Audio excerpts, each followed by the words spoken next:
नमस्कार दोस्तों, राधे राधे। आप सब कैसे ही होंगे? अच्छे होंगे। मेरे चैनल में आप सभी का राधा कृपा वस्तु में आप सभी का स्वागत है। और मैं आज अब बताऊंगी अक्षय तृतीया क्या है। जो सबको ही पता है कि ये हमारे हिंदू धर्म का बहुत ही अच्छा पर्व है। इसका मतलब ये होता है जो अक्षय तृतीया हिंदू धर्म का सबसे ही शुभ दिन माना गया है।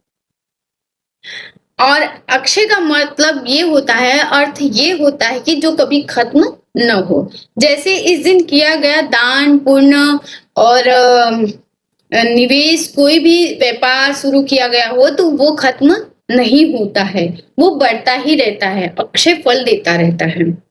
इस दिन हम भाग्य में वृद्धि और भाग्य को मजबूत बनाना, नया काम शुरू करने के लिए शुभ दिन होता है।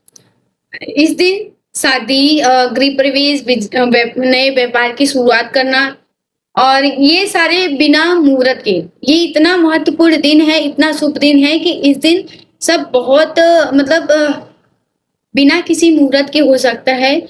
और जैसे हम लोग कोई भी कार्य करते हैं, शुरुआत करते हैं, तो उस दिन क्या होता है कि आप ये कार्य करो, इस दिन का तिथि देखो, शुभ दिन देखो, कौन सा दिन सही है, कौन सा तिथि सही है, वो देखना रहता है हम सबको। ठीक है। और इस दिन ऐसा होता है कि पापों का हमारे नाश होता है और पुण्य की प्राप्ति होती है। यह भी माना जाता है कि इस दिन किया गया हर एक कार्य हर एक कार्य में वृद्धि होती है। यह भी माना जाता है कि इस दिन भगवान विष्णु और श्री माता लक्ष्मी का पूजन अवश्य करें और घर में स्थायी लक्ष्मी की स्थापना हो जाती है। अगर आप माता लक्ष्मी का पूजन करते हो तो इस दिन हमारे घर में धन की वृद्धि भी होती है।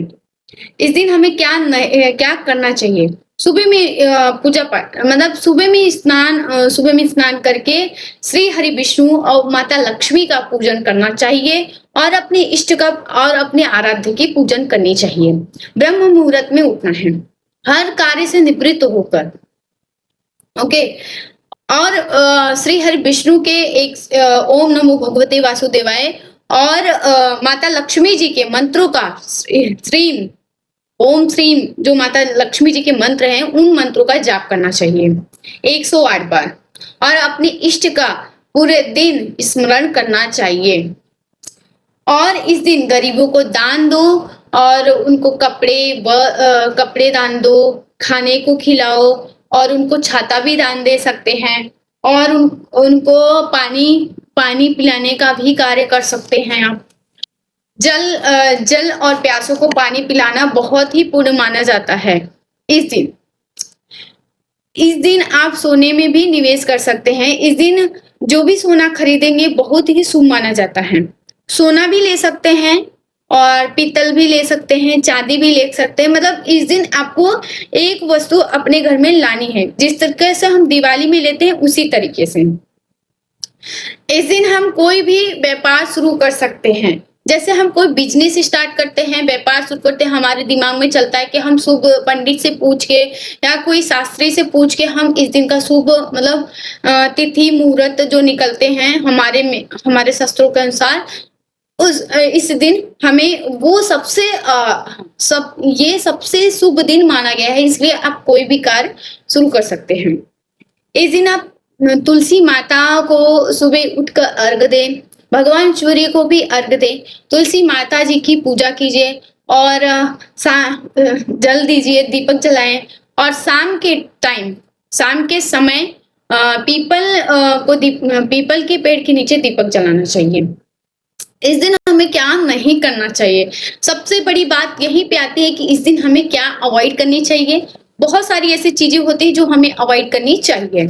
इस दिन हमें किसी से भी झगड़ा नहीं करना चाहिए, किसी से झगड़ा या विवाद नहीं करना चाहिए, किसी का अपमान नहीं करना चाहिए और गलत काम, धोखा या झूठ बिल्कुल भी नहीं बोलना चाहिए। इस दिन हमें किसी भी व्यक्ति से उधार नहीं लेना चाहिए, क्योंकि अगर हम उधार लेंगे तो समझ जाइए कि अक्षय है, तो वो उधार भी बढ़ते रहता है। अगर आप इस दिन सिर्फ एक काम सही तरीके से करते हैं, दान पुण्य पूजा, तो यह आपके जीवन में लगातार पॉजिटिविटी लाता रहता है।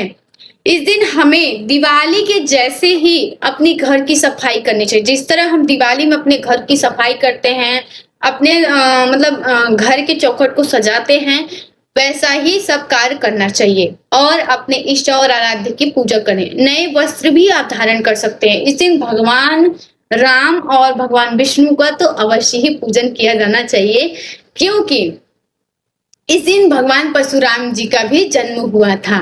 इसी दिन भगवान परशुराम जी अवतरित हुए थे। तो इस दिन का जो कार्य होता है आप सभी को पसंद आया होगा। इस दिन का जो कार्य होता है बहुत ही अच्छा होता है और जो भी आप कार्य करना चाहते हैं तो इस दिन आप कर सकते हैं। तो धन्यवाद, आप सबने हमारी वीडियो को देखा और ऐसे ही हमें सपोर्ट कीजिए ताकि हमारे चैनल को और हमें मोटिवेशन मिले और ताकि हम अपने चैनल पे ऐसे ही नई नई वीडियो और टिप्स लाते रहें। धन्यवाद आप सभी को।